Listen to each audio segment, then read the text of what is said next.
This is how you disassemble a Brenter, and this works for a C4 or a C6 for transport.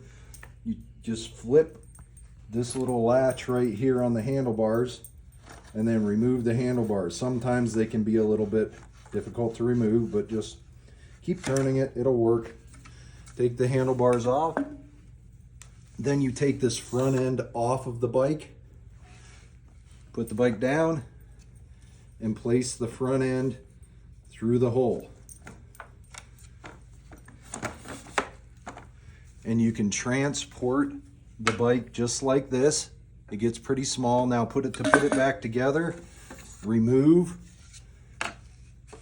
insert the front end just like that, and then insert the handlebars. It might take a little bit of turning to get them on, and then make sure that the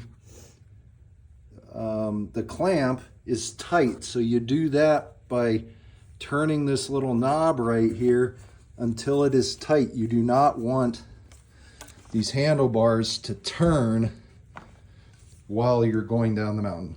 So that's how you disassemble a Brenter and reassemble it for transport.